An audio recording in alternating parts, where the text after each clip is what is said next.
All right, good morning. Thank you. All right, I'd like to call this meeting to order. We have our agenda in front of us. Any changes or reordering of the agenda? All right.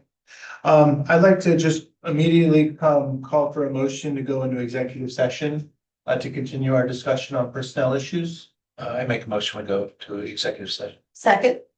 All right, all in favor? Aye. Aye. Aye. All right, we will move into executive session.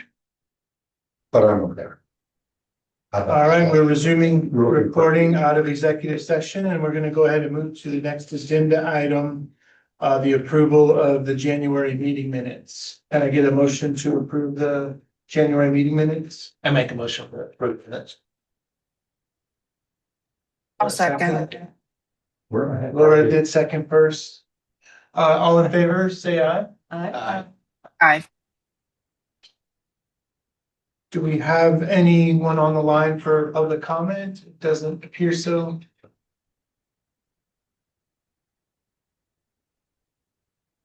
All right, no one online for public comment. Let's go ahead and move to the fiscal report from Cock Holiday. Hey, good morning, everyone. Good morning. December. So in December, we have a unreconciled bank balance of about 283,000. We're gonna take off the last 3 months of operating expenses at 441, which leaves us not in compliance with our reserve amounts by 158,000. December's revenue was 16,000, salaries 96,000, operating expenses 31,000, leaving us in a deficit of 110,000. Year to date, we're about halfway through the fiscal year. Revenue was at just under 590,000. This is 12% below budget. Salaries 642,000, which is right on par. And operating expenses at just below 192, which is 10% above budget, for a year-to-date deficit of 244,000. Accounts receivable in December was at 132,000, 4% of which was West Virginia Treasury. Questions on December?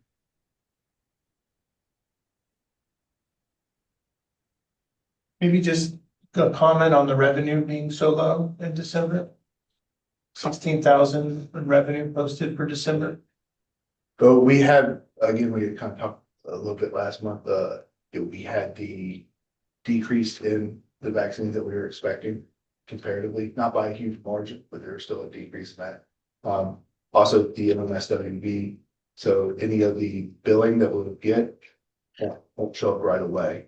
So we had to charge for something like that, but the revenue stream coming in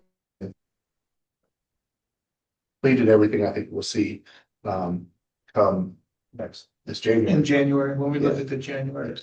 So unfortunate aspect of being also a very short month for a lot of things. What we had 4 days, six days off, something like that, in the month of December out of that, including any work. Plus, again, environmental is not really that funding isn't showing up yet because it's not a time period for that to show up yet. So revenue stream is a little down, yes, but Okay. partially because of vaccines, there are not as many people getting their shots. And then the change in our billing aspect for revenue. And we also haven't billed out for threat prep. Didn't have that yet. Haven't built up for what? Threat prep, that was great. So we haven't even got to touch into that funding. Yeah, I think in December there were no billings for grants. No. So they didn't show up in the So accounts receivable. something on January. Yeah, so. Gotta love the state. That's all I had.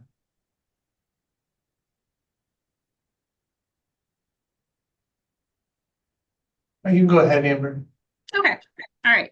January. So at January, we are about 58% through the fiscal year. We have an unreconciled bank balance of 198,000. Reduce that by our operating expense of 418,000. We are not in compliance by 219,000. January's revenue is showing at 333,000. Salaries 100,000 and operating expenses of 55,000, leaving us in a surplus for January of 178,000. I will make a correction here. Brandon and I realized that there was a invoice that was double recorded for 135,000. I can't remember exactly when that invoice was recorded. So I did reduce the fiscal year to date by that amount to kind of give you the new numbers here. That was my So- apologies on that one. I double entered the state aid that we were looking at. I was discussing with Amber about when have we gotten paid for the state aid yet, being so far in advance, about when, and that was So- my apologies. So the 333, that's including the double entry, or that's the accurate number?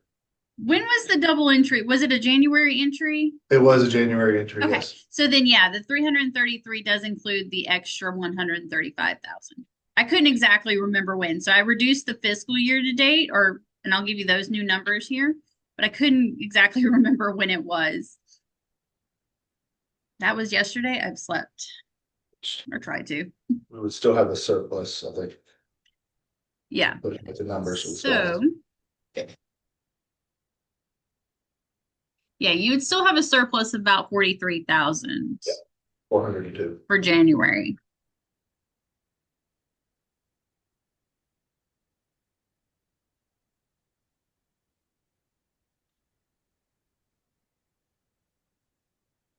Okay, so fiscal year to date, you should have a revenue of 788,427.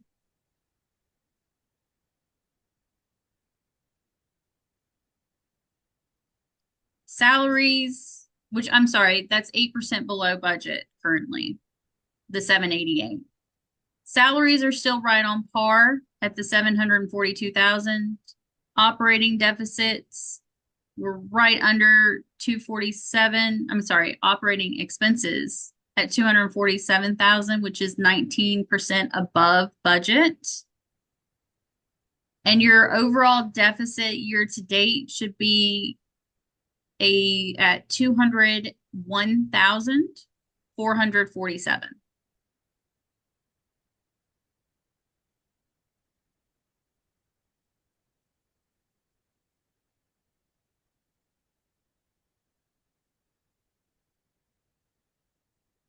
I So know the accounts sorry, go ahead, Amber, apologies. Oh. Accounts receivable is also overstated. It should be 262,403.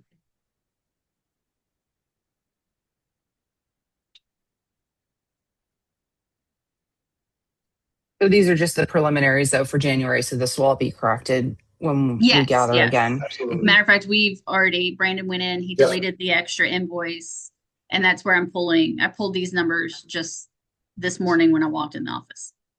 But if you started with 276 in receivables and minus the 133, it wouldn't be 262. 397,000 is what's on the report. If Or you're we're talking about the total at the bottom, not just the West Virginia Treasury. Yes. No, not just the West Virginia Treasury. I I'm got talking you. about the total. Yeah, the total at the bottom, the 397. Gotcha. Yeah, if we take off the 260, I'm sorry, the 135, we get 262. Ooh, throwing out numbers.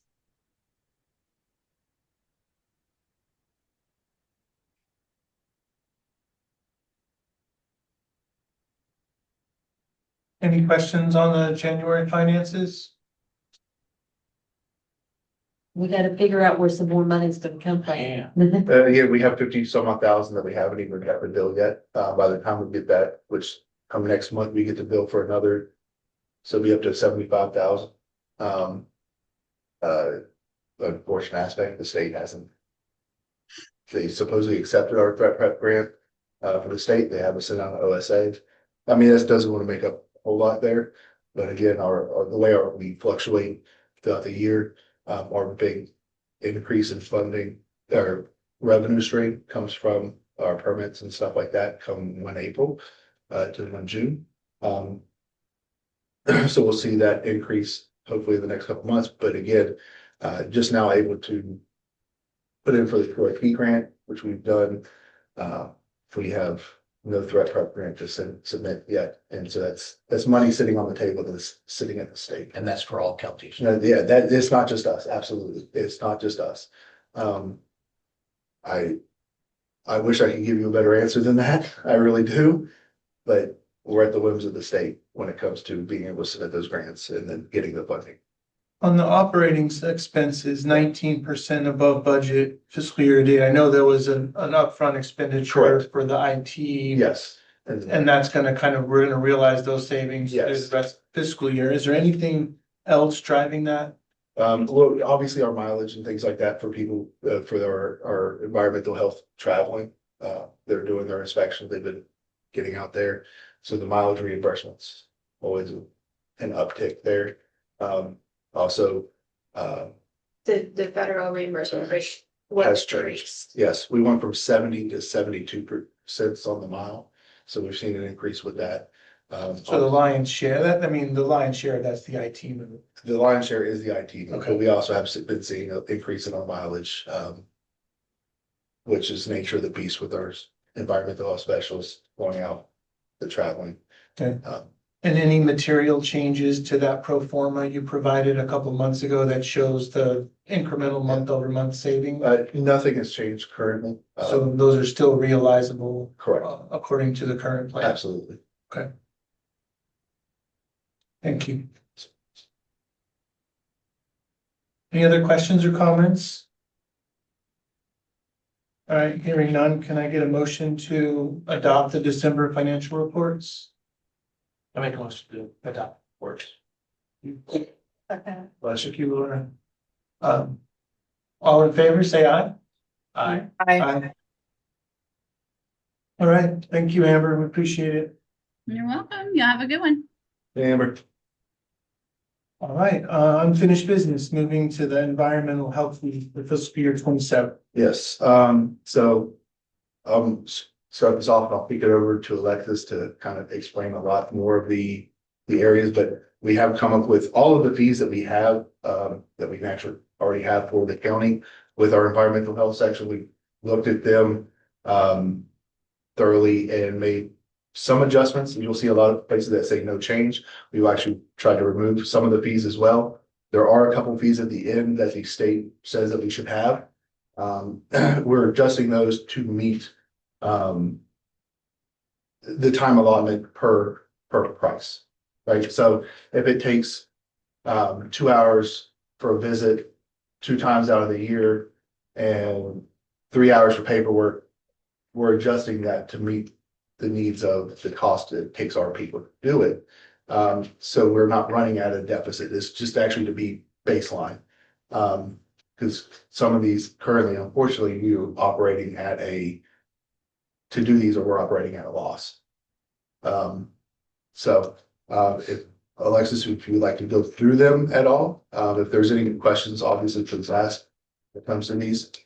So the rationale behind it is to actually calculate the amount of time on average it takes to complete the environmental health service and compare it with the cost of labor, mileage, administrative time working on generating the permits and documentation for the client.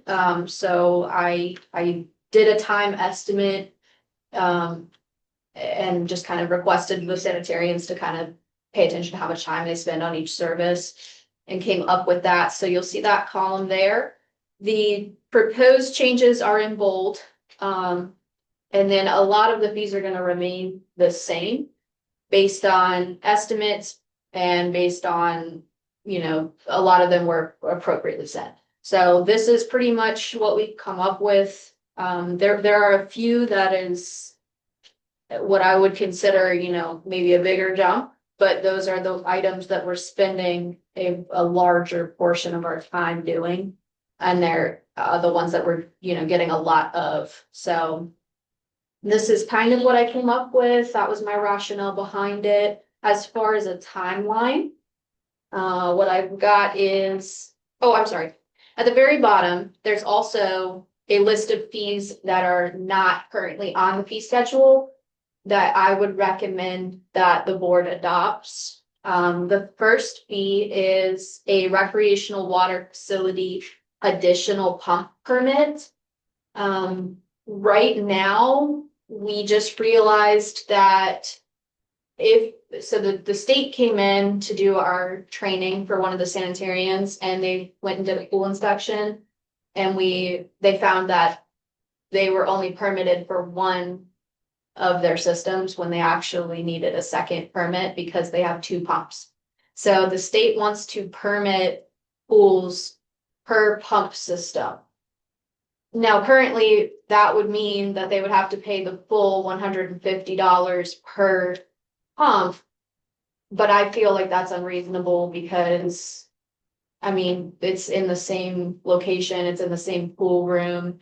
There is the additional labor. We have to take an additional, water sample and water chemistry of that section of the pool. So I do think that, I reduced it to 50% of the original amount. I don't know if that's the rationale that makes sense to you guys, but to me, 50% of the original amount, leading it to be $75, I thought was more reasonable than charging them the full amount for an additional pump system.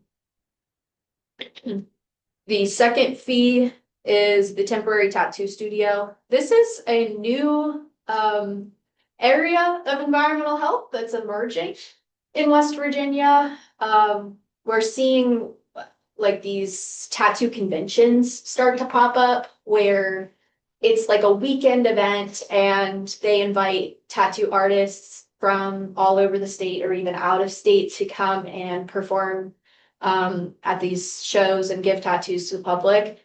But because of the nature of that, it being a temporary studio and oftentimes there being multiple studios involved, they don't fit under our current rules. So the state has introduced what they call the temporary tattoo permit. But we just don't have a fee for it. So I set it at the same amount that our temporary food establishment permits are at, because I figured that makes sense to me. So it's the same amount of time as it takes to process a temporary food application. It's the same amount of time to inspect a temporary food application. So I felt like it was reasonable. Okay. How often do they have these conventions? In Morgantown, they're doing them twice a year now. It's too far away. Anybody close? Guys looking for a new tattoo. I was gonna say, did Jack just say he's getting a tattoo? Yes, it's interesting. I do have tattoos, have tattoo design that I like so much. I want to live with. I'll put you into contact. All right, well, we're doing a fundraiser. We're gonna do a fundraiser for the Board of Health, tickets to see Jack get a tattoo. So, Hey, We get to choose. talk the offline, design. Jack. I got you. I got you. We'll talk offline. I heard it. I heard it. call it a tattoo studio / temporary or - temporary, because tattoos are permanent, right? Exactly. Yeah. It's not temporary tattoo. Throw those Temporary henna studio. tattoos in there. That's actually a good distinction. Yeah. I had a temporary tattoo this weekend. Call it temporary. You can get temporary tattoos. Okay. I got one of those and it lasted for like 2 or 3 days. So you figure out if you like the You're- design or not. You're on a serious note. Yeah. The $75 enough for an inspection and processing that? I mean, I question that amount. That requires an on-site inspection of more It than does. one of these places and processing the application? This would be per studio. So, Per vendor there? yeah, per Okay. vendor. All right, that makes sense. Mhm. Okay. Yeah, you're at the convention center, we're like $75 all around that. No, it's Okay. if X tattoo studios here, Y tattoo. Okay. it's- I may actually probably include like in parentheses per vendor. Okay, that makes more sense. In the finalized schedule, just to make sure that they understand that as well. And then finally, we do have, I wanted to add a site evaluation fee. This is something that exists in other counties, but it doesn't exist in our county at this time. But essentially what this would allow us to do is to look at somebody's property if by request without requiring them to submit a full-on application. Now, this wouldn't obviously involve, like a full formalized answer. But, like in writing, we probably wouldn't be able to issue a permit based off of this site evaluation.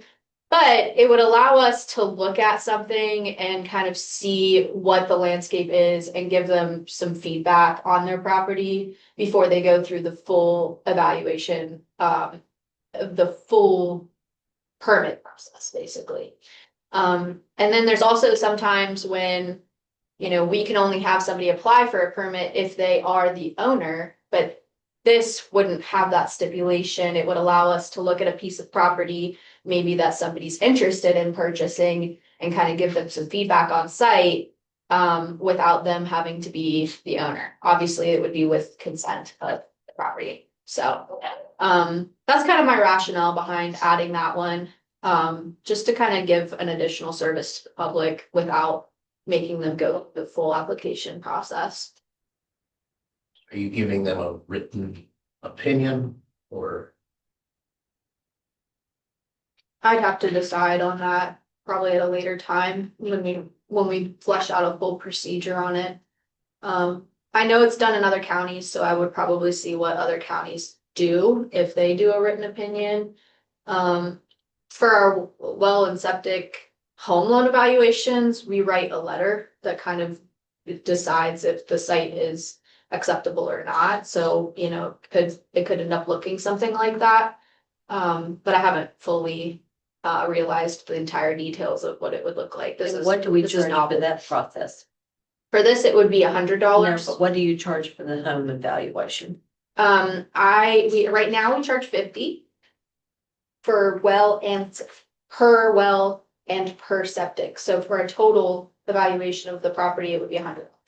So I kept it at that.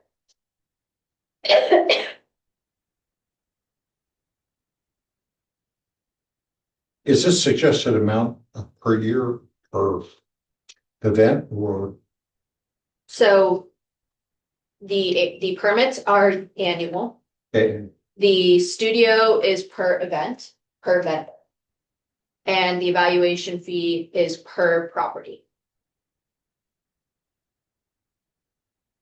So those are the new fees. There is also a couple fees I suggested to be removed. So I'll highlight those for you as well. If I can find them. The farmer's market. That's. Oh, and 142 as well. With the research fee for well, septic, flow request. The research fee was duplicated, so we have a well and septic information fee, which is usually what we tag in our QuickBooks when we're actually logging it for financial reasons. The other one we don't use. It's just, I just didn't think it was extra. It was just kind of extra. And then we also need to remove the farmer's market vendor fees because farmers markets are now regulated by the Department of Agriculture. So we no longer use farmers market permits or issue them. If there is a vendor at a farmer's market that requires a permit, the Department of Agriculture has asked us not to call it a farmer's market permit, but instead use a temporary food establishment. So we just use the temporary food for everything now. So I just recommended that those, So if there are, so everyone that's a vendor there will have a temporary food. if they need one, then yeah. The Department of Agriculture regulates all vendors. And they are the ones that would decide if they need a permit or not, and then send them to us to get a temporary food. And then they would be the ones to enforce. And so if it's regulated, if it's permitted by you, complaints go to you. What if it's someone that's not, that they're, if you get a food complaint about them and it's a Department of Agriculture? If it's just a complaint, then it would fall under their jurisdiction. If it's like a confirmed laboratory illness that would come into our office that is sourced at a farmer's market vendor, then we would work in cooperation with the Department of Agriculture to investigate and potentially collect samples from the food vendor as necessary to determine the next steps. For those who don't know, our sanitarian staff works round the clock We do. every day. So they're, when festivals come, they're busy that weekend because they have to go and inspect. So Summers makes presents for you. I don't have to pay for a ticket to entry at least. I get to go to every Jefferson County festival. Perks of the job. I know we'll get into timeline in a second, but before we do, any other comments on rates, proposed fees? Did you, kind of calculate how much more that this revenue would bring us? I didn't even think about that. Oh my goodness. Like I said, we didn't really calculate for revenue because we're not trying to cover a loss or anything else like that, other than the individual's time, like the time it takes for our staff to actually complete the tasks. For sure, but it still would result in a. That would be in that interesting increase. information. Yes, Yeah, yes, it would increase, we just didn't look at it like that, Yeah. and didn't look into that further. yeah, I don't know how difficult that would be, maybe there's And, a. and I think this needs to be an annual review of what this takes. Yes, Too, because this is a significant part, not only of our budget, but Yeah. of the operational time that it takes to perform these tasks. And this needs to be done on an annual basis, because we've let this go sometimes in the past a couple years before Yeah. we address it again. And it needs to be done more regularly. no, absolutely. I agree. I think if we do that, it could be a much more limited increase each year, Absolutely. cost of living kind of, Absolutely. Adjustment Yeah. versus. Every year there's an Catching up. increase for staff, Yeah. they earn those increases, which will adjust for that as well. Minuscule amounts, which again, would be a minuscule amount, but if we've not done it for so long, we Right. see these Then it jumps. feels like a huge jump. Yeah, Well, That needs to be in the messaging. yeah, absolutely. well, I mean, it is a pretty big jump for the restaurants. Oh, Yeah, absolutely. And it's unfortunate, right? Because we've let it go so long. Of course, we want to make sure, well, everybody's able to have a business, have an establishment. We're not trying to charge them out or anything else like that. That's not, want to see this place grow. But we also need to make sure that we, I wanna see my restaurants be able to have service from us because absolutely. right now, I feel like we can get there about once a year. But our target is 2 to 3 times a year. And for me, it's not like, we don't wanna like, oh, we gotcha, we're coming to write a report. We are there to provide a service to the restaurant owners, to provide on-site education and support for their issues that they're seeing, and to be able to kind of, protect them as much as protecting the public. So if we're not able to get into them as often, sometimes, it doesn't result in as much of a positive, interaction, because the less that we're able to get in, the more violations we end up addressing on site because we haven't been able to provide that education, maybe in a year or more in some cases. So it can feel very jarring when we do visit after, oh, you haven't been here for a year and now here's, a list of violations, and it can be very frustrating for the restaurant owner and even for us because we want to be able to be there more often. And so allowing us to fund potentially more sanitarians is the answer to that. So that's kind of my rationale for the jump. It takes a lot of manpower to do all of our restaurants in the county, and it takes a lot of time to do all these site visits in a year.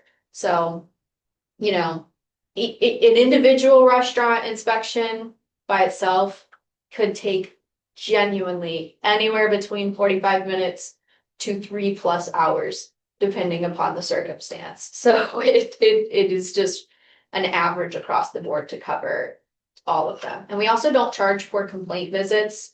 If we get complaints, we're doing an on-site inspection every single time. So, you know, that's at the expense of us, not at the restaurant. So that kind of covers the potential. I thought about it and I wanted to run like, you know, the numbers on that. And I came up with, we did 100 complaint inspections last year. We have a little over 400. So I thought that worked out to about 25% of all of our restaurants will have at least one complaint in a calendar year.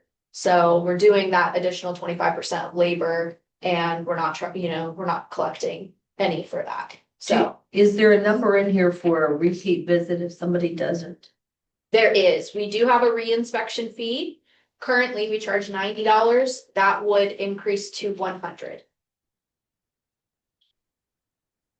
Is that enough? To go back and do it all again? That's per visit. So I thought about this. It's less than what Berkeley charges, but I felt like it remained consistent with the rest of our numbers. It is less than what Mon County charges too, though. So that is lower.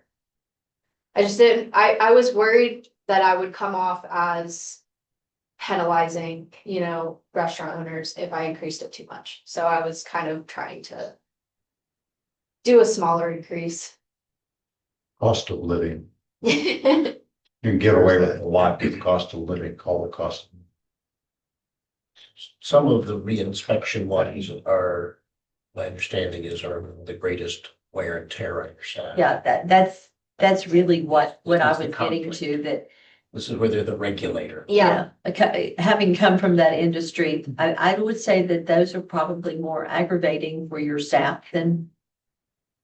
a Lots of re-inspection others. means that we are coming in with the understanding that there's going to be something specific addressed. And it's going to require a lot more public health education on site. And it sometimes it takes 2 or 3 visits to really get it corrected. So it requires a lot more preparation. It requires, you know, a lot of times the ability to address a conflict in the workplace, the ability to communicate well in frustrating circumstances at times. And a lot of times, you know, you do see re-inspections in facilities where there's a language barrier. So that does kind of aid, you know, it creates difficulty sometimes for us. So. Again, yes, it's a time consuming effort. Again, we also want to make sure that we don't want people to feel like just come out to charge us out. Like, it's not how we want to do things. Again, we're Yeah. part of the population, not separating ourselves from it, and community. We want to make sure this can grow, but also be able to, I would love for one day to be able to sit here at the board, be like, our finances are would be great. But knowing that will never happen. But you know, also saying, okay, we're doing our job, able to, at least on one end, be set across the board, while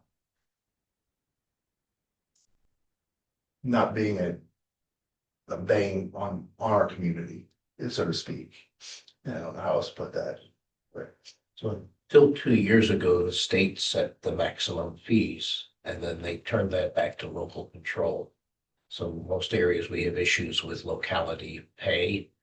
So we have to get Division of Personnel to approve our higher salaries. But we, at the county level, can decide to have permit fees that will cover that salary. But after we approve these, they have to go to the county commission for approval. Correct. Correct. We have a 30-day public comment notice back in. So. And then we get into the county commission to have them approve it. 30 days will be Monday, the 16th. And then we also follow up with, I think the 23rd is the county commission meeting that month. And if it gets approved, then we actually start the fees April 1st. So so we're still in the time frame window to get this done on our April submissions. Correct. When's the last time these fees were adjusted? 2 years ago? 2 years ago, I believe, I think. When it was a fairly quick turnaround, the state changed the law and we had We had to do it. brief time period to do it so that we could get it in. And actually it didn't adjust until the following year, I think. I don't think that July. I think we made it by that time. No, we did. It was like 18 months ago. It would be 2 years in the summer because it happened in the summer. And then the other one that we had the tight turnaround was actually your food handler situation, which was not fees based. That was just the regulatory piece of it. Right. So you shouldn't have any difficulty getting on the agenda. But if you do, give me a call and Okay. I'll break a log, Jenny, if possible. Much appreciated. So, a quick question about the fees where there were no change. If we haven't adjusted these in 2 years, did you give any consideration to, I mean, because things are more expensive, so just call it cost of living? Or was it just that these fees break into nice round numbers and you want to go from 100 to 105? But how did you think about just the increased cost?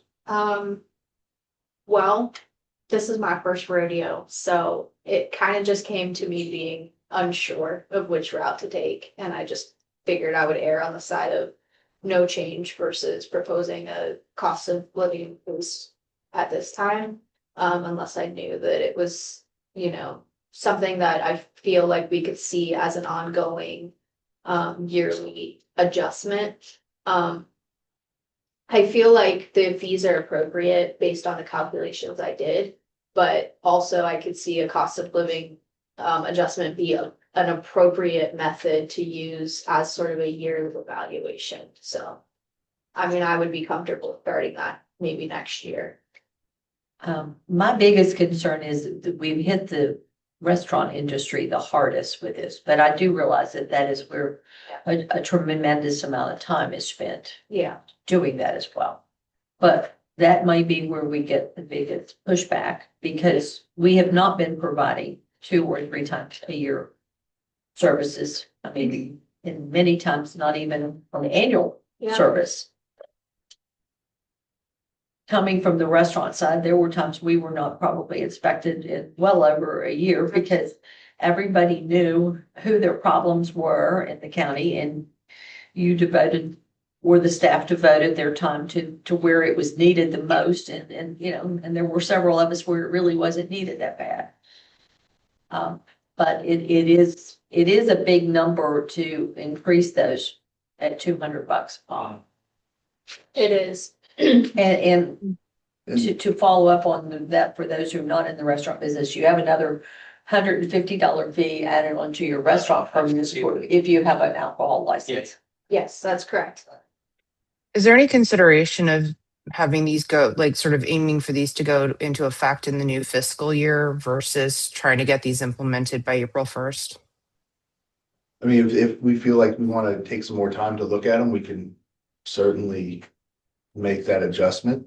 Well, I think there's the question about like, so what is the revenue? What are we going to have in terms of revenue as a result of this? So I think there's probably a little bit more due diligence to be done on this, but I think also if we want to get ourselves on a more annual basis or review, whether it's an automatic cost of living or whatever the decision is, then it probably should just be consistent with our budget cycles and fiscal year. I mean, that's just, so people have an idea to understand and plan. So if you are a restaurant owner or you are subject to these fees, then they're more consistent and in line with the budget cycles.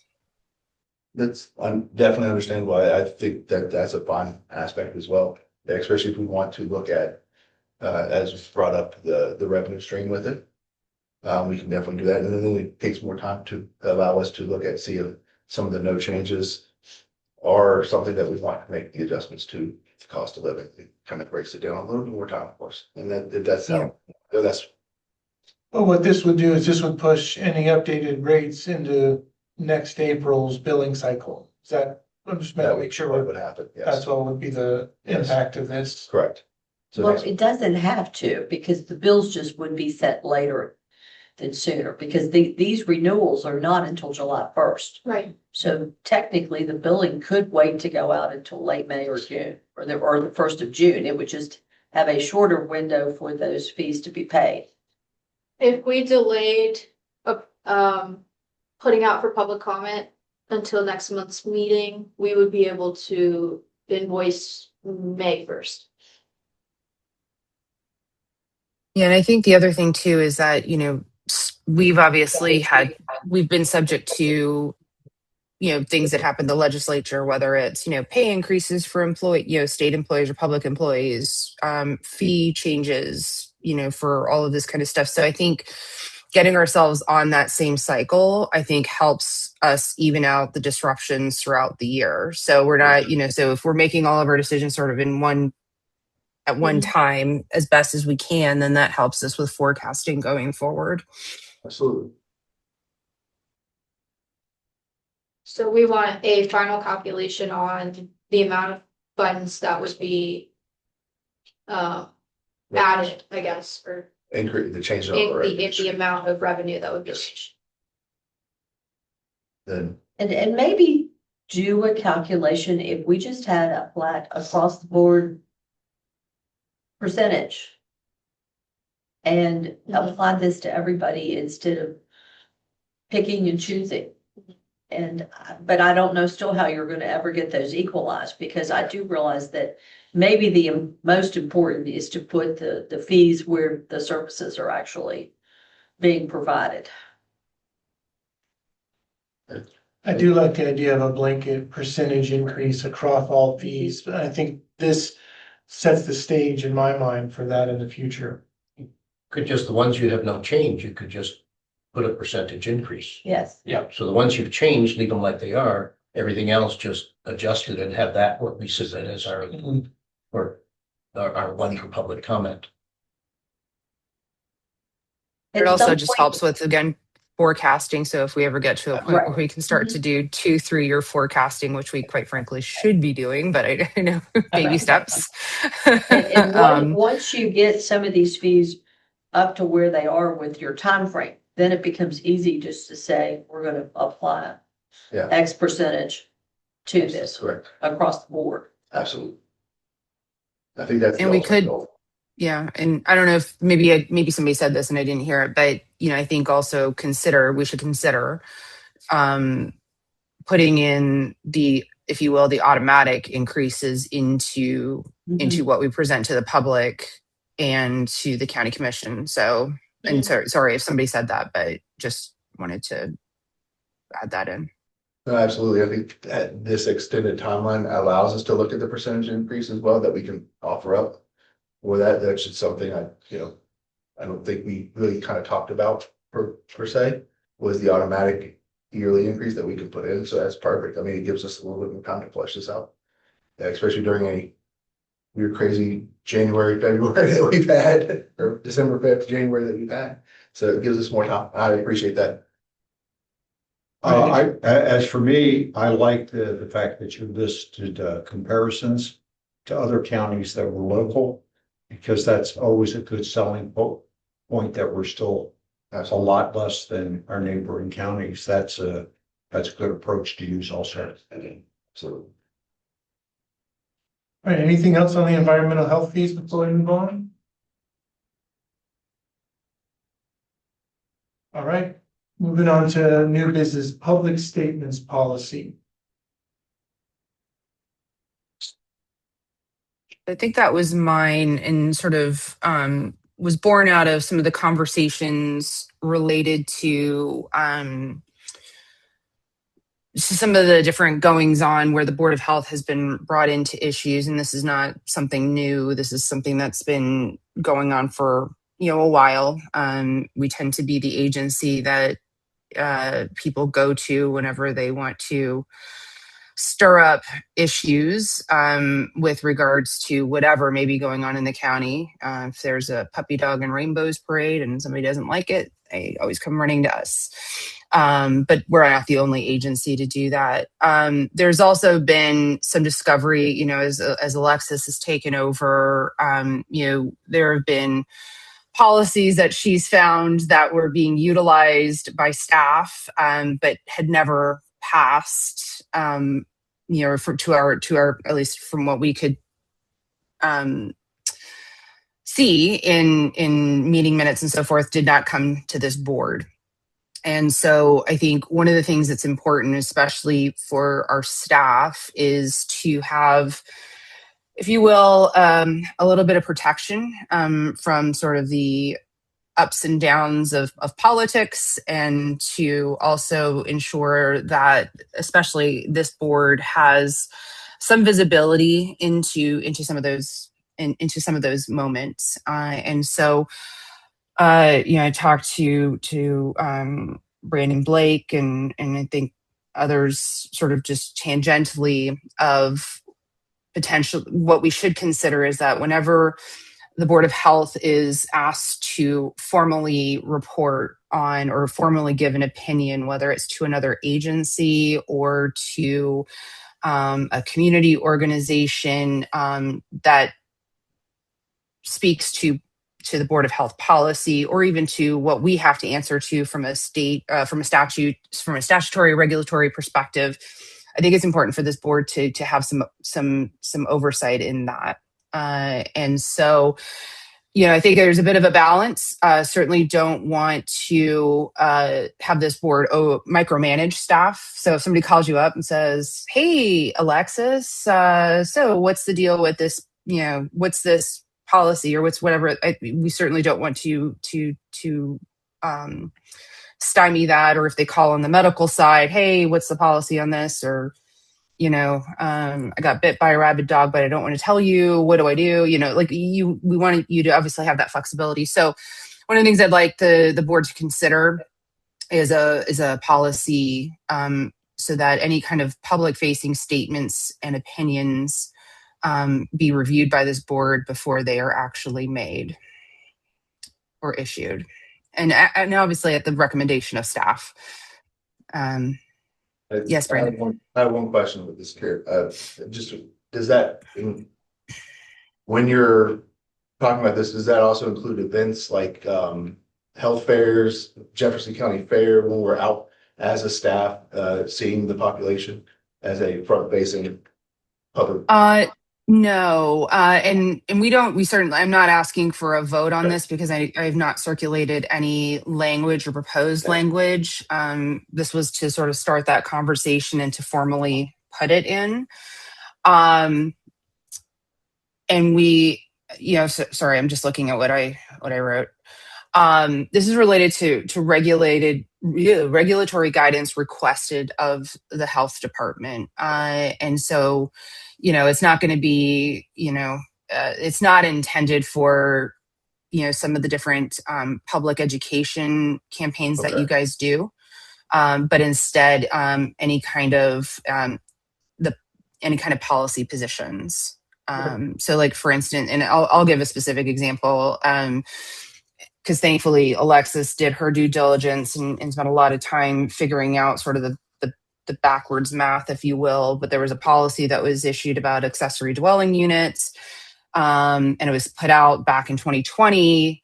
It never got reviewed by this board, and staff had been utilizing it. There was somebody who had come in for an application for, I think it was for septic or something to that effect. And then they said, "Oh, you can't do that because of this." And it's like, well, actually, that's not correct, because it's inconsistent with actually in our county, in Jefferson County, the county commission has oversight and authority of land use policy, not the Board of Health. But there's a unique thing in West Virginia that actually there's only seven counties that have planning and zoning. And so in the counties that don't have planning and zoning, the Board of Health is often utilized in a way of land use, because there are obviously public health statutes and regulations that you have to meet at a state level.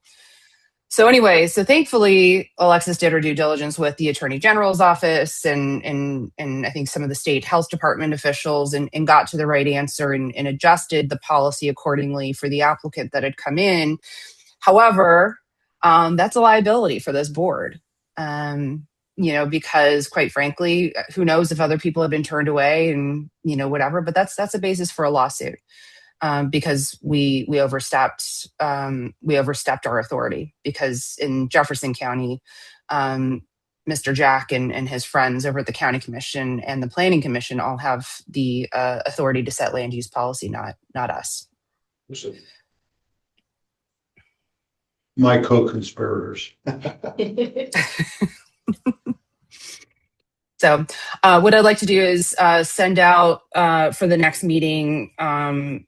I guess I can send it in advance for people to review and consider and think about, and then, be ready for a more robust conversation next month, if that pleases the chair and my colleagues on the board. Sounds like a plan. Yeah, sounds good. Thank you. Thank you. Appreciate that. Thanks. All right, next on the list, workplace safety plan, board review. So we are fired for our preparedness and also by our insurer to have a workplace safety plan. And my apologies, it's at the end of the packet. Sorry. But we've had one for years. This has been, and I'm not sure, when this has gone before the board.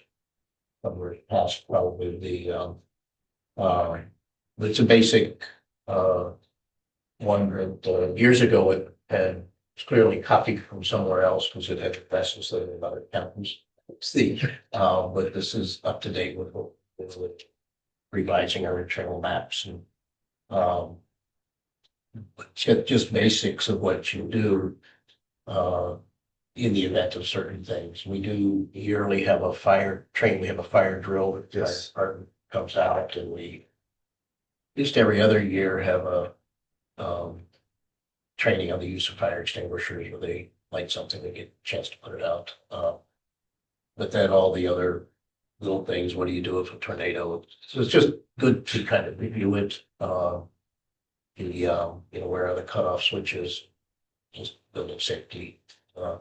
We have to get driver's licenses and any vehicles that people may be using for work. We have to get that. People have to sign a slip about driver safety. If we had our own vehicles, then if there was an accident, then they would have to fill out a special form that they'd have to have with them all the time. So there's just some basic little things that does require board approval. So it's shared with me. And I can send this out in a separate document later, if outside of the packet, if y'all want to delve into it and read through it all. But yeah, I think Dr. Reed has done a great job putting all, updating. So everything, all the edits are in red, everything else is as it currently. The reds are not so much edit, they're more just highlighting, I believe. Yes.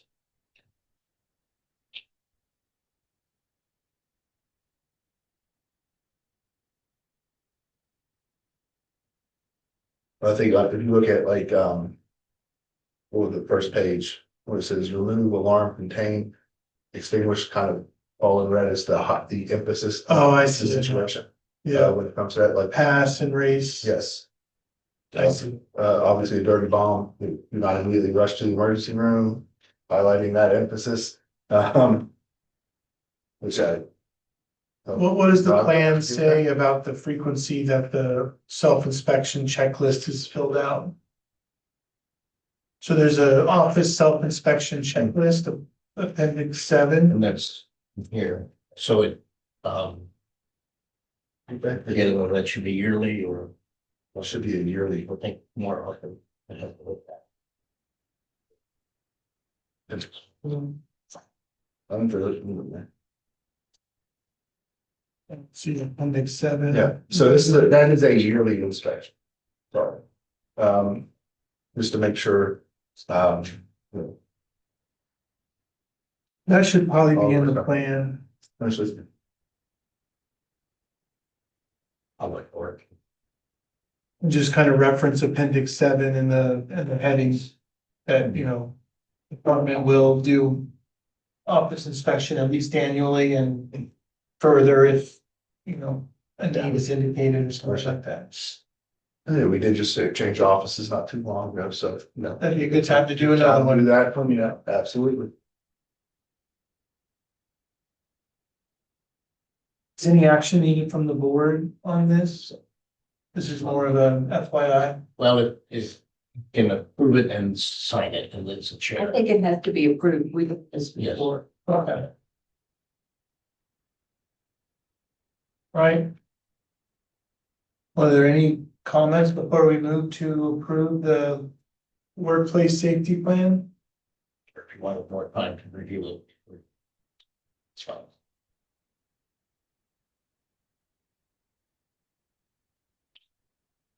Thoughts on that?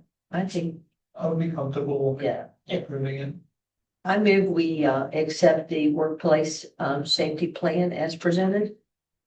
Oh, I'm trying to get a ground, don't know the procedure, but just want to make sure that with the edits proposed I'll by. change it. As Correct. proposed. Can I get a second? Second. All right, all in favor, say aye. Aye. Aye. Aye. All right, that's unanimous. All right, update on legislative meeting regarding the sanitarian training. Yeah, so just a real quick run there, I did throw in the House Bill 4463 that delegates Funkhauser, obviously, or Funkhauser, Masters Horst, Miller, Flanagan, Ridenour, Root, Pratt, and Hillenbrand. I didn't say that name right. I apologize. I'm from the west side of West Virginia, it's okay. I sat with actually Delegate Clark of Funkhauser for a brief little bit, especially Funkhauser. He was in a rush that day. He had a lot going on. Kind of going over this. This is what we talked about, the updating of the sanitary trainings. It starts on page 44.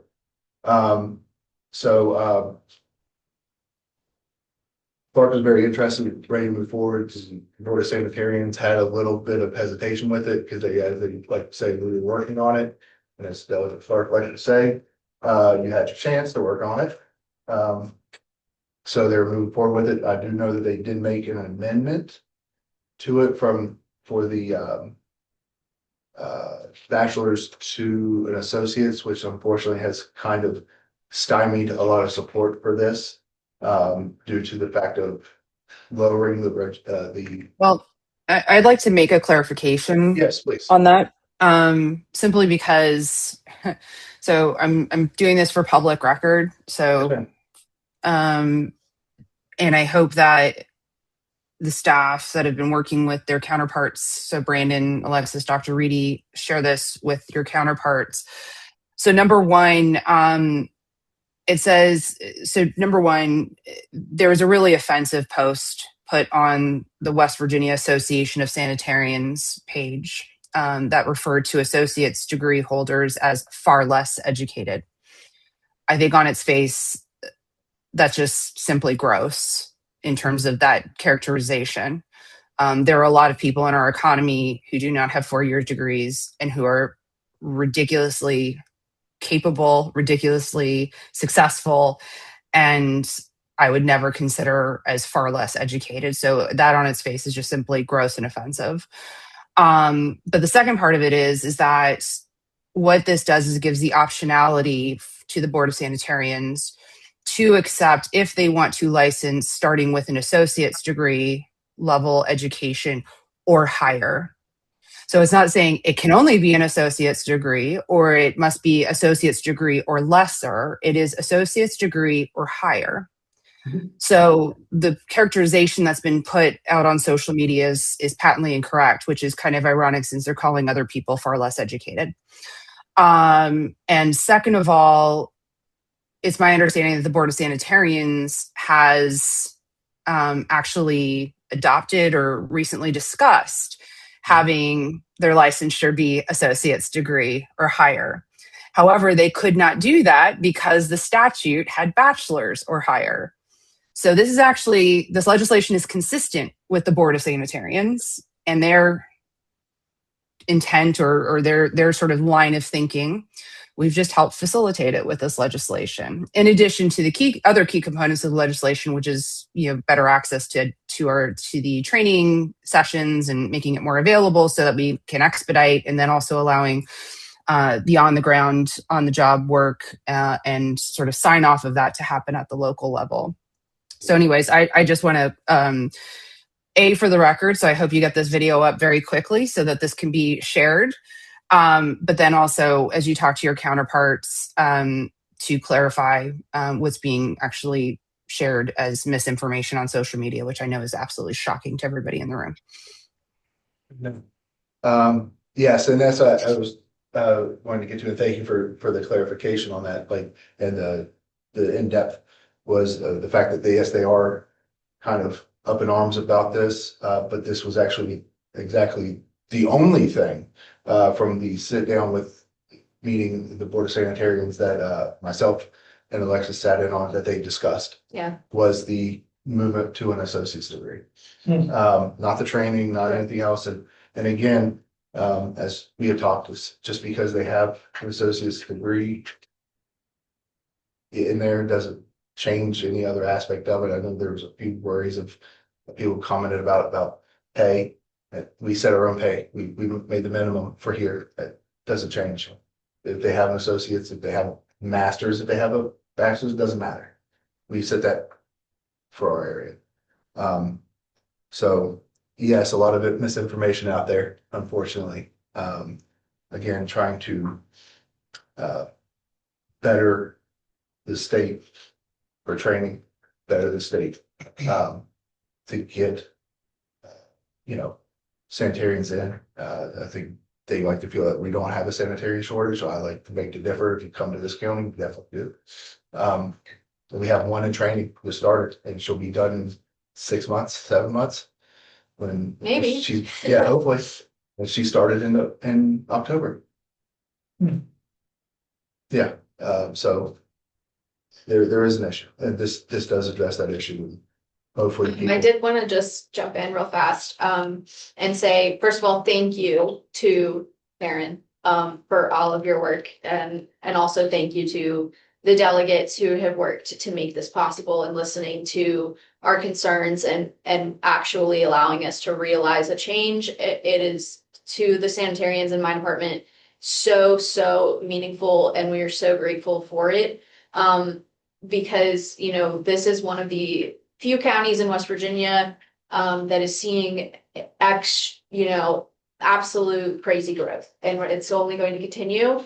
So if we are unable to get individuals, regardless of their educational level, in here, and they can't actually do the job because of this training barrier that's in place, then our department can't function. And so I think that this bill is going to be very beneficial to all of West Virginia. And from what I've heard is that other health departments are in support of the training change to allow for online training. They wanted to see it, and so I'm very, very pleased to see it move forward.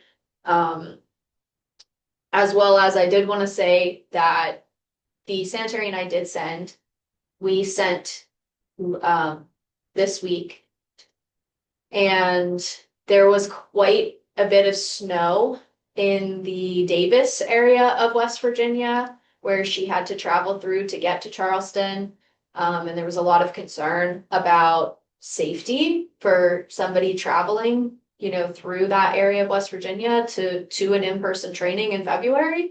So we did request an online option, and we were unfortunately denied. even for reasons of safety, they will not allow online training. So she went to Charleston. Thankfully, she made it so she doesn't have to go back and repeat it in the fall and drag out the training even longer. But that is just, again, another reason to show you why this is so important that we make this change, because there's no flexibility for people that are being asked to travel in dangerous conditions in the winter 4 hours or sometimes 5 hours because this particular employee lived in Maryland and was commuting. So it is an even farther travel for her. So I just wanted to put that out there. That's my soapbox. All right. Thank you. And also just thanks again to Karen for taking this on. I mean, we've been discussing this issue and sort of we're trying to proactively, offer a constructive solution. So I hope, that the bill will pass and ultimately, the governor will sign it, but especially, for our local delegates, Delegate Clark, Delegate Funkhauser, Delegate Ridenhour. I mean, this is the kind of thing that we need to be supportive. I mean, it's just common sense. Absolutely. And it's a change that Have you seen that makes a lot of difference here in Jefferson County. So thanks again, Karen, and for the local Miss- delegation. Most welcome. Look, Brandon and Alexis did the lion's share. They did all the research, pared it all down, to get to sort of, if you will, the crux of what we needed to solve. There were probably a lot more things we'd love to solve, but we wanted to go to what was going to be the most impactful, at least immediately, in common sense approach, quite frankly. I do want to ask the board's permission to send a letter expressing support for this legislation to not only thanking our House delegates who have led this, but also to send to the Senate, because if it does pass the House today, it'll head over to the Senate. And I would do the letter obviously consistent with what's been shared here today. I won't say anything crazy, I promise. But I, just sort of in the essence of time, given the legislative process, I would like to ask permission to do that if my colleagues feel comfortable doing so. Yeah, I would support that. I would actually amend that and say strong support. Yes, I agree. Yeah, agree. Do we need a motion? Yeah, you want to make the motion? I make a motion that Karen, send a letter offering our strong support to the delegation and obviously to the Senate as we hopefully get this on to the governor. Karen, please include me as a list of supporters. Yeah. on Yes, your sir. letter. Will do. So yeah, make a motion that Karen be authorized to send that letter. On behalf of all of us, I Yes. second. All right, all in favor? Aye. Aye. Aye. Thank you, Karen. Thank you, guys. All right, Great job, Karen. yeah. I will move on to the agency activity report, environmental.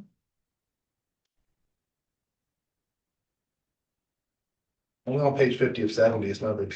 I got our pages everywhere. All right, what are we talking about? January? Okay. January was a difficult month for us because of weather and illness. And so we did implement a inclement weather policy for our well and septic inspections. I put that out onto our social media and to administration, and I believe the board was also able to see that prior to it being sent out. That's been I've had no negative response from the public or from our installers or anything. We are doing this to protect the Jefferson County residents, to make sure that they get the most accurate inspections, to protect the Jefferson County Health Department staff members from potential falls as they are going into and out of the pits.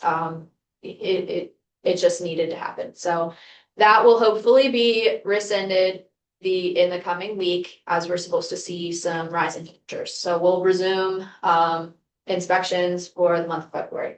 But for the month of January, there was about 2 weeks that we did not do well and septic visits.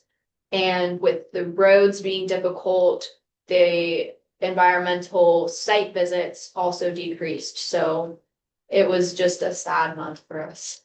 We had a sad month. So our new sanitarian is in Charleston right now. She is going through the first week of in-person training.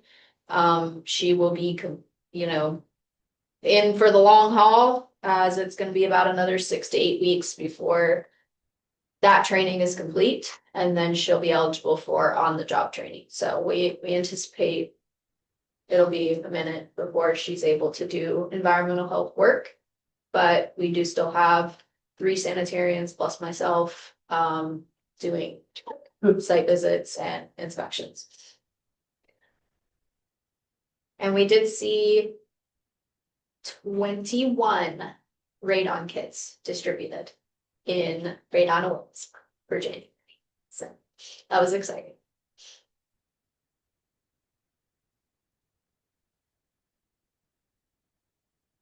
All right, thank you, Alexis, appreciate that. Clinical activity report? Hi, everybody. Yeah, I'm here. Hi. So I'll go over the clinical activity report, family planning numbers, 16, breast cancer, cervical cancer screening program, sexual transmitted infections, vaccinations, TB, and animal encounters. All our numbers are on the lower side, which is expected at this point in time of the year. I don't really have anything particular to add to that. Everything so far is going on schedule.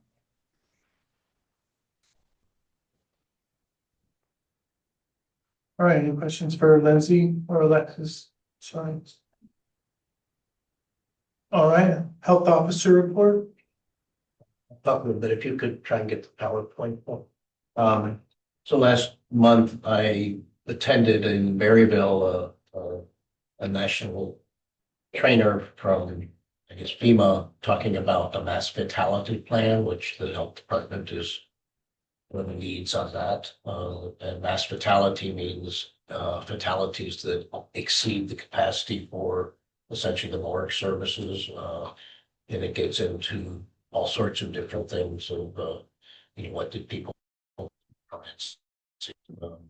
how do you store if you've got huge amount of loss? It was worse. So nice it was in Berryville, because usually we get announcements for this in Morgantown or Charleston or something. It's like, I keep the, that was Kind of the like same day. sanitarian training. Yes, yeah. And so these offers of training, they were here or Berryville, great, but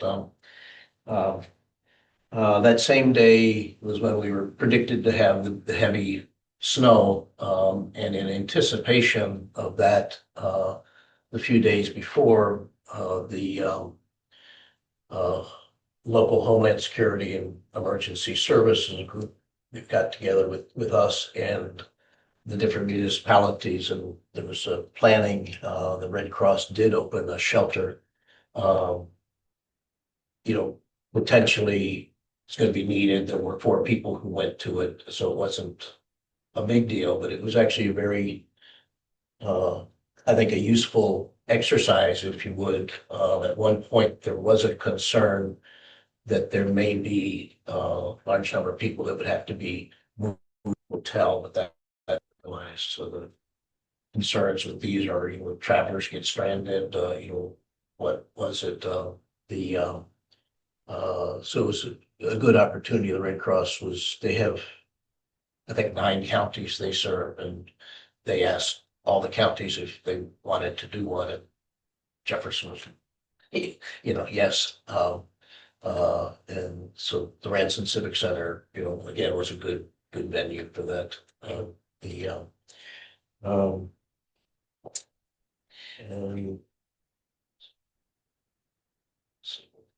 or just about.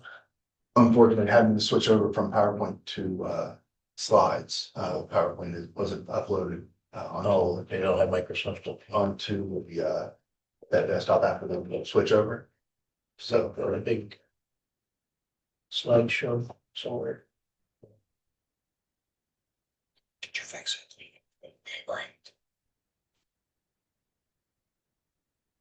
Another star. The next, so these are the, let me get closer so I can see it. These are the One. similar to what I showed, Share the screen. thank you.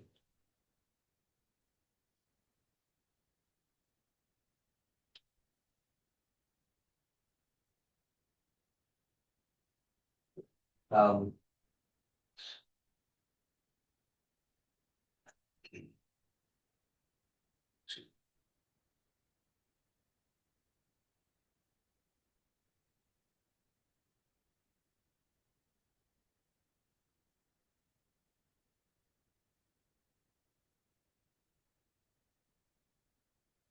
anyway, these are the immunizations. The yellow is last year, and this is what we've had this year, so.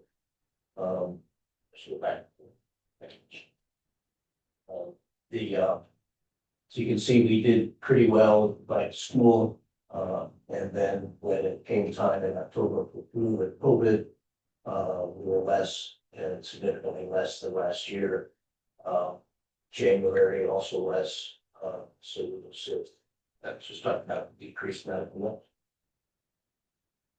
But it's medical, which is largely immunizations.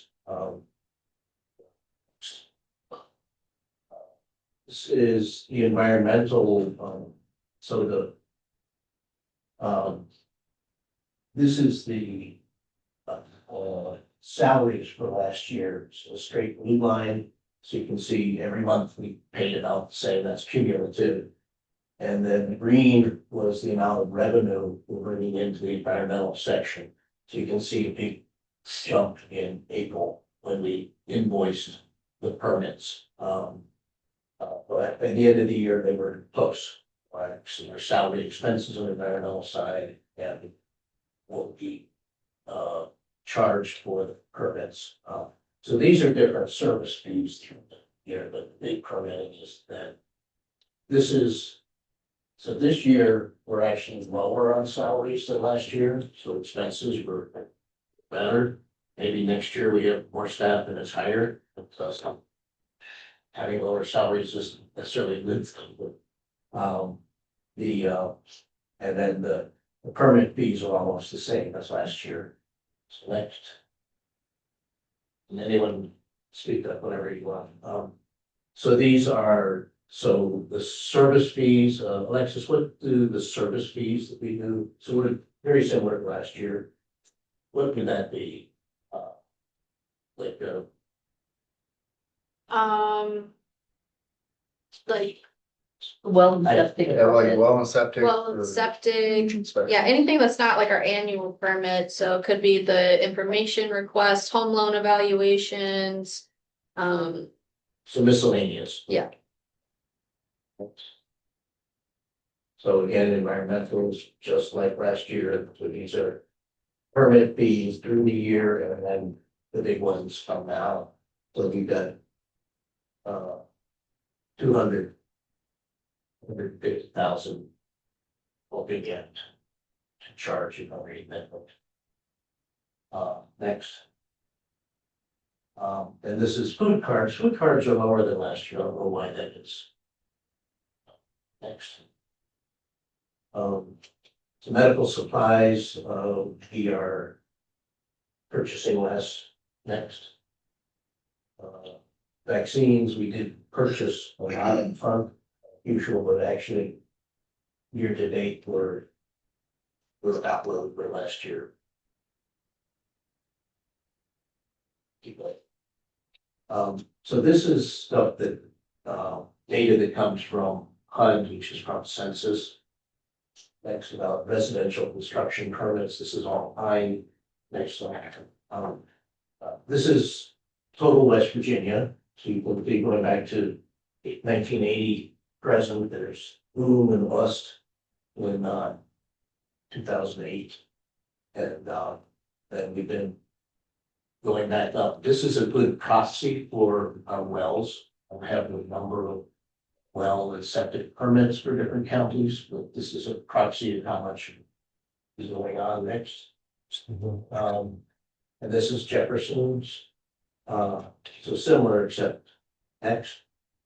I would have guessed. That's Berkeley and Jefferson, well, we know Berkeley's twice as big. Next. This is the other big counties, Monongalia, now down here, hardly anything compared to, this is Berkeley's, and then the rest of the state. Next. That's all the different, big counties here, higher population than us. That's us. It's what you know, but to me, seeing it next.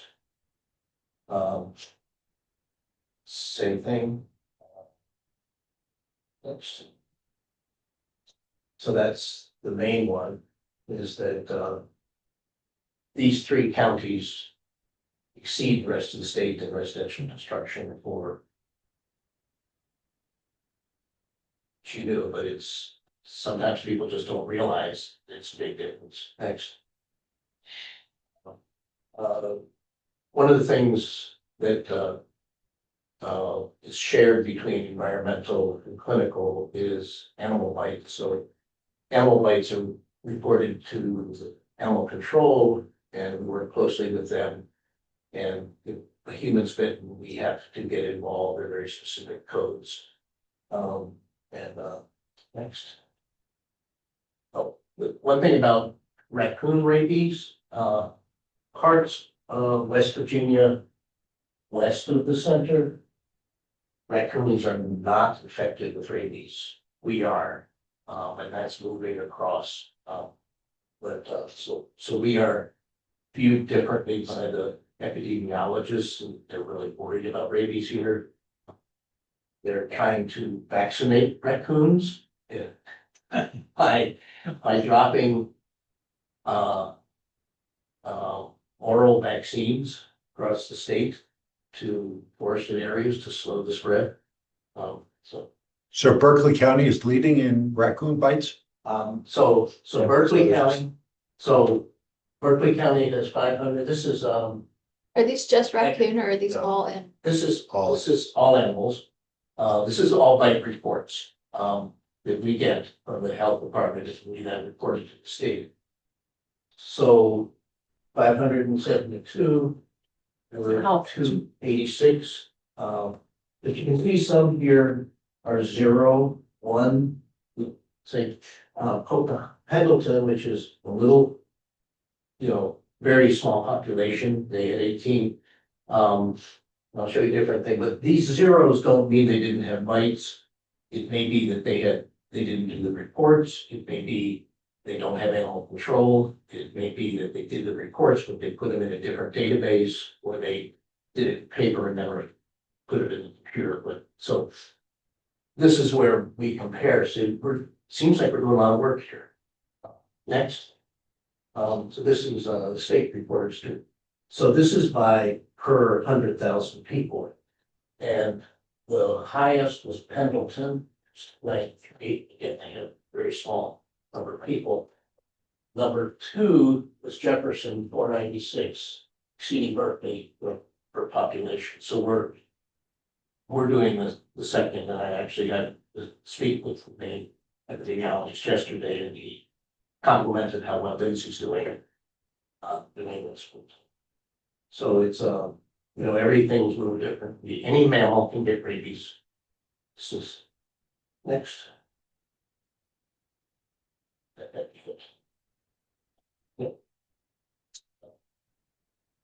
If anyone wants this slide, Appreciate that if you could send that to the word.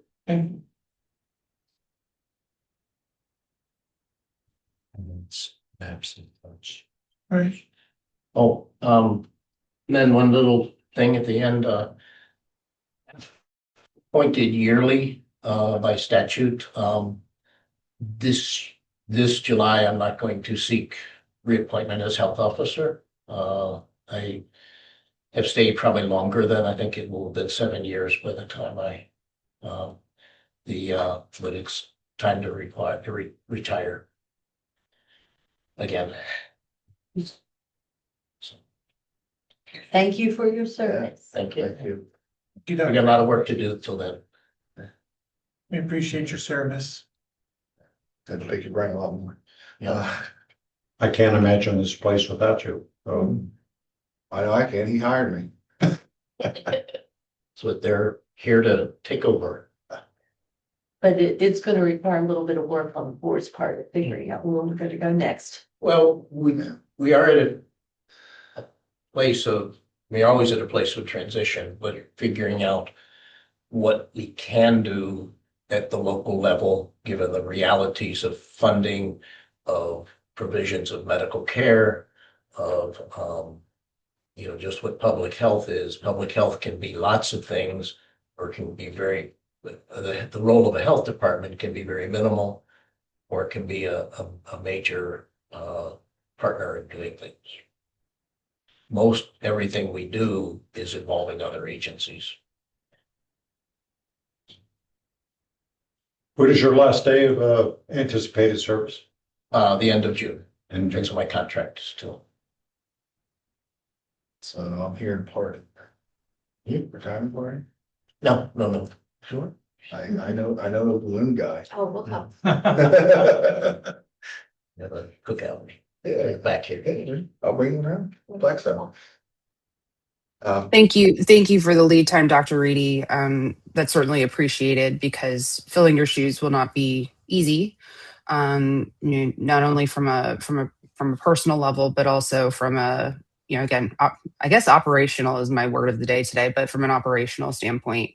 And so thank you for giving us the benefit and the opportunity to have a transition to still continue to rely on your expertise, and sort of, again, give the board as well as staff the ability to have that runway to make that transition. So there's not a lot of professionals in this world today that give that kind of courtesy. And I want to recognize that and say thank you. Thank you. Yep, absolutely. Thank you. Health Administrator report. I will try to make this quick. I know everybody's got things going on. So just letting you know, we have a state audit visit, however they want to call it, coming up. It's a yearly thing that they did start last year.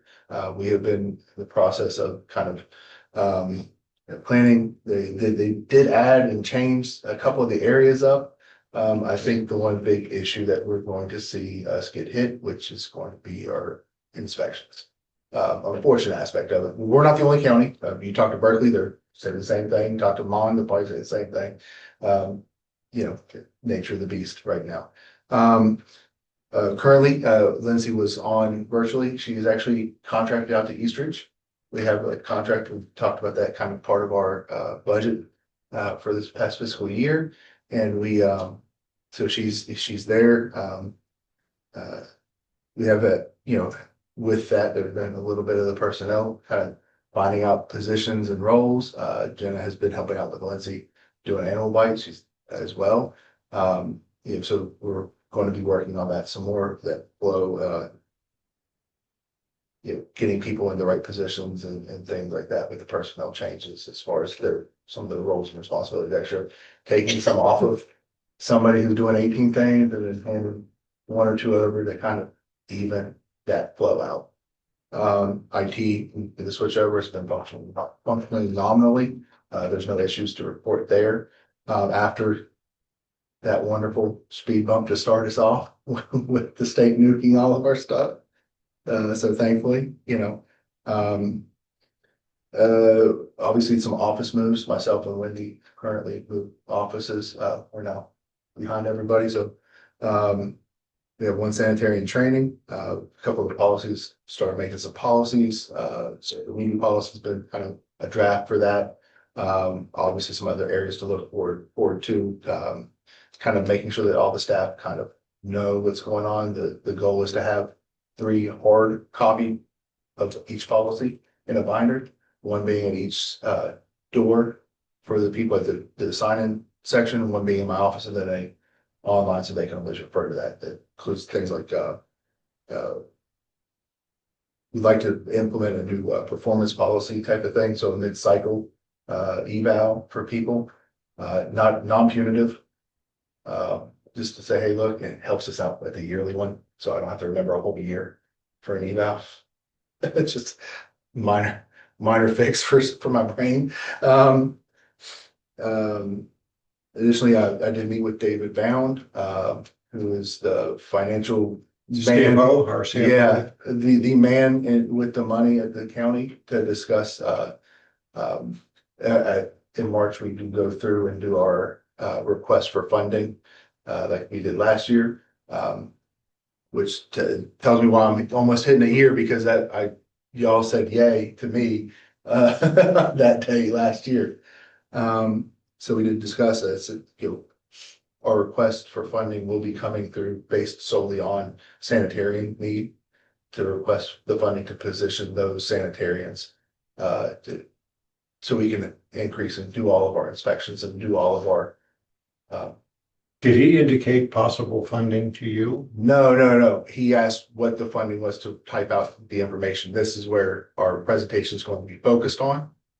He did not, I know that, no, he did not say he's going to fund us. That was not.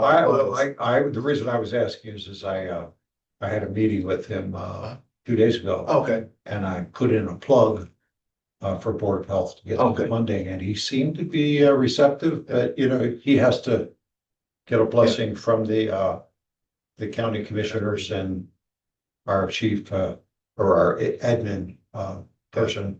But absolutely. I'm hopeful, because you all deserve it. You're doing a great job. I would love to see that. I did say, we could request a little bit more for vehicles. He did bring up, because right now our environmental health specialists are out doing personal visits at well and septic sites in their own personal vehicle. People are wild these days and don't like people coming onto their property, finding, and it's a safety thing for me. We have been at least renting out a vehicle so they can do those things. Additionally, some of the vehicles can't make it. We don't have four-wheel drive. Yes, some of them don't have four-wheel drive, wear and tear, plus again mileage cost in going out. However, he did bring up the fleet vehicles, so we are finding out some more information on whether or not we can use fleet vehicles from the county. So just got to find the right person. I don't know much about them, but Yeah. I know that there were other people that have used them that complained about them breaking down a lot. So I don't know if it's better now than it used to be. I'd rather the county vehicle break down than one of our staff. Personal opinion. Betsy Nolan, who is no longer a commissioner, but I guess when she was required to go to a meeting, always try to use a county vehicle to drive there. And she didn't make a lot of meetings. So That's the rumor, what I heard. But like I said, we'll find out a little bit more in-depth information on who to talk to about fleet vehicles, if it's even a possibility. I've heard a couple mixed things here and there. So just trying to find that out for the safety of our sanitarians, getting up the mountain, getting up the road sometimes, it's always a fun time. You don't have four-wheel drive. Alex got stuck. Yeah, she did. But other than that, that's it for me this month. Like I said, try to make it fun, crunch thing. So. All right, thank you. Appreciate that, Brandon.